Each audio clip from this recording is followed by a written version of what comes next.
Welcome to SSU TV. My name is Abraham Deweese, and with us today is Richard Michelson. How's it going, Rich? It's going great, Abe. Going great. Well, except if I'm a soccer fan, which I am. Well, I'm glad you said that because we're actually going to talk a little bit about soccer, specifically the Seattle Sounders versus the Montreal Impact. And as well, we're going to talk a little bit about the U.S. men's national team. Well, it's good to have you, Rich. You're our soccer editor. You know all things Sounders. Tell me what happened against the Montreal Impact. Why did we lose 0-1? It was a flaccid offensive performance again. Just Flaccid. no Flaccid. It was good. Feeble. Flaccid. It was very feeble. It was terrible. It was inept. Flaccid was the term that I chose. Are you referring specifically to the offense, or do you mean the entire team? I'd say the entire team. I mean, the Sounders this year have been a team that has possessed the ball, meaning when you look at that possession percentage stat that they always throw up there, the Sounders almost always win. Or if they lose, it's like 51-49. This game, they were destroyed by the Impact on possession. Oh my God. They gave up more than 60%. It wasn't just possession, though, Rich. No. They also got outshot 14-3. You are right. They did get outshot 14-3. And unfortunately, easily the two best players on the pitch were both on the Impact. Laurent Simon and then their striker Piatti. This is disappointing to hear. The Sounders have always had the better talent. And what we've seen these last 6 weeks, we don't have the depth. Well, what we have is a bunch of unfinished products that aren't ready to contribute right now. That's the bad news. The good news is recent acquisition Eric Freiberg has looked excellent in his two starts the last 2 weeks. And he's playing center midfielder, right? He's playing center midfield in front of Osvaldo Alonso, and those two have worked well together. His fitness is not up to 90 minutes yet, okay? This is why Pineda has come in for him. But I don't think that's going to continue. Pineda is a shell of the player he was 3 months ago. Really? It's amazing. Yeah, I've never seen a player do this before. What I was thinking is that Pineda has to be the guy in charge, because we have players on the men's national team. We have players that are injured. He's the guy that has been stuck being the de facto captain on the offense, at least. You're right. You're absolutely right. And that's a huge problem. But silver lining here are two recent acquisitions this year. Tomas, who has come in on the left wing most of the time, left midfield, and Freiberg are excellent passers. In fact, Tomas, I'm going to interrupt you right there. You're very high on Tomas, Yes. I'm sorry, the Brazilian that we just grabbed. Yes. Ziggy just benched him. Yes, he just benched him. I have no idea why. Right now, decision? It's a terrible decision. Until Obafemi Martins and Clint Dempsey and Brad Evans come back, he is the best passer that the Sounders have, and he's the only one that can do that killer pass that shreds a defense, through, the seeing eye ball through 6 defenders that hits the striker in stride who just plunks it into the back of the net, right? That kind of a pass. He's the only Sounder right now that can do that. Well, I tell you what, Lamar Nagel's not doing it. Nope. And Barrett looks lost because nobody's getting him the ball. Yep, you are correct. Well, can we talk a little bit about the play that changed the game? That set piece where Simon headed the ball in the 87th minute. If we must, yes, we can talk about that. What happened? I mean, okay, specifically what I'm getting at is the lack of mental focus. 87th minute, they win. Yep. This is 3 weeks in a row now. 3 weeks. So there's fire on a counterattack. On a counterattack. This is a team that last year was the kings of the counterattack. No one countered better than the Sounders last year. They should know how to defend it. The Sounders were, okay. Yeah, last year in 2014 when they won the Supporter Shield, they were the best counterattacking team in Major League Soccer. Yeah. This year, not so much. But my point is that in 1 year, you shouldn't forget how to defend that. Okay? Right. Second of all, they gave up a nothing goal to Colorado. The goal that Doyle scored was just pathetic between our two best central defenders. And then this one, this is just a lack of focus. Zach Scott admits he lost his man. Jarwin Jones watched the ball go to Simon's head, didn't try to do anything. No marking. It was just bad. It was just bad defending on that piece. I do have to say one piece of apologetics, though. Okay. The foul was not a foul. It's not a foul in any league. It's not a foul in any league at any level. But ultimately, in 90 minutes, you should be scoring elsewhere, and it shouldn't come down to that one set piece. Absolutely. I'd like to make a point now. The Sounders have given up 21 goals in 21 games played. Yeah. That's great. No, that's actually great good, defense. That is great defense. That's actually tops in the league on a goals allowed per game. And that sounds in all good, of MLS. Rich.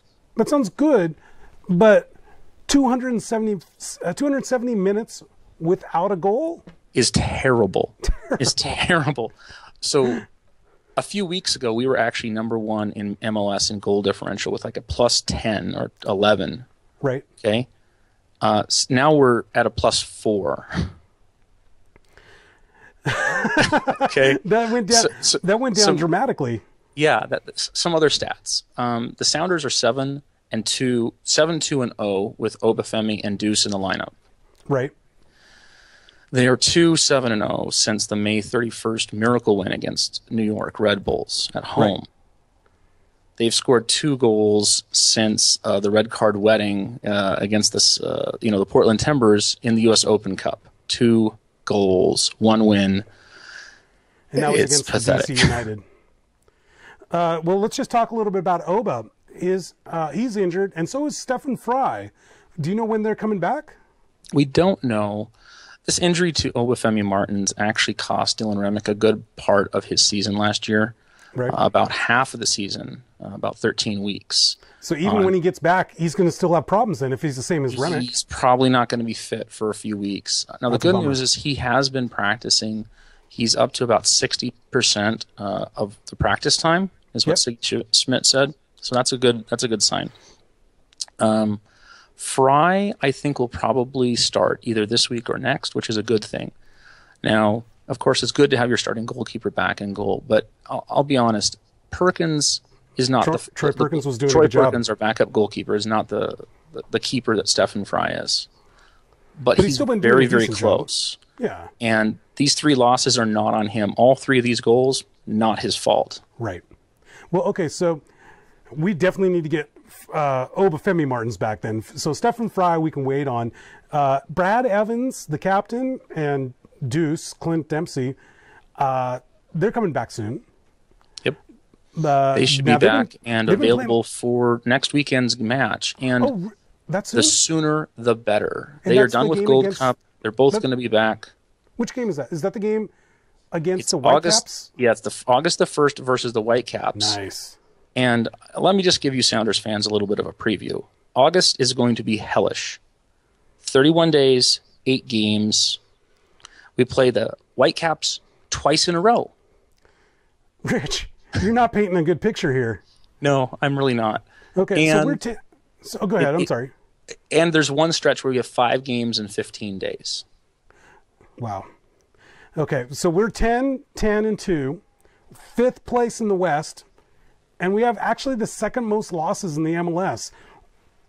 We have to win games. I mean, at this point, we're getting to panic mode.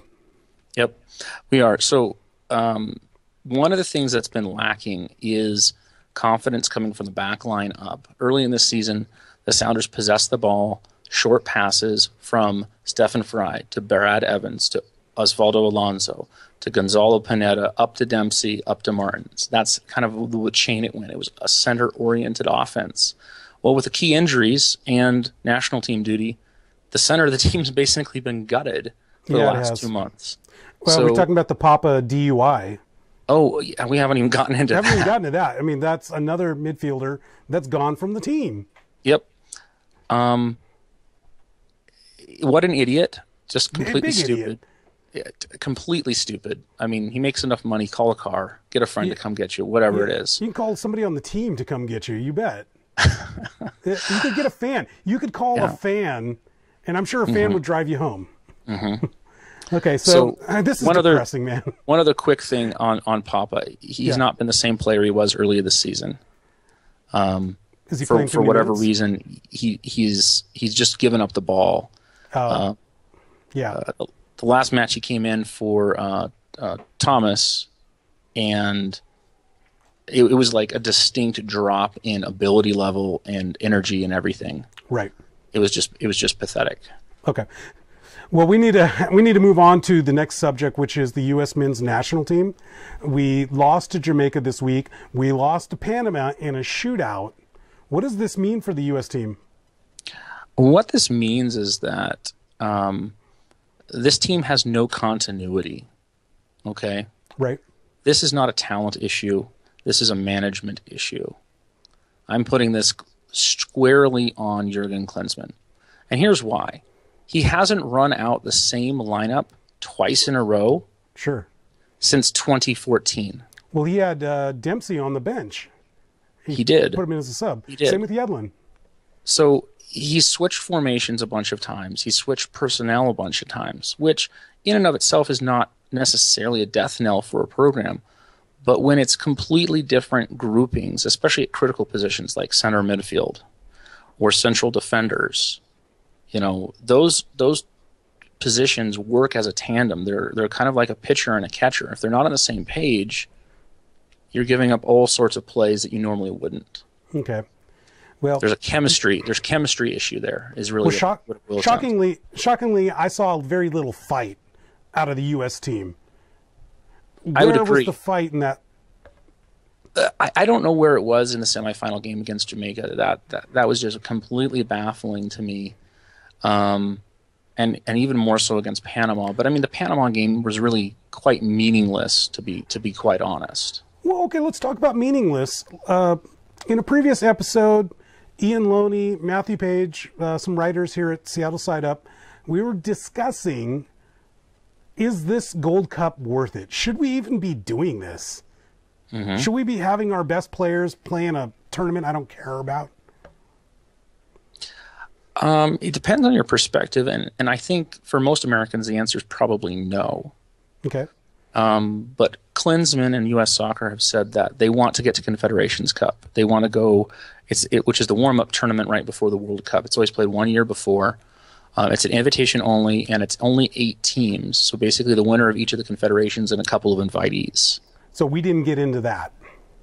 We got into it right before the South Africa one, which was, 6 years ago. This one we're maybe... because we won Gold Cup last cycle 2 years ago.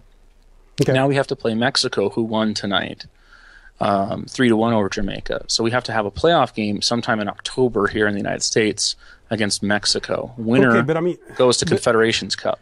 Okay, so but we're not going to that now that we've lost the Gold Cup, right?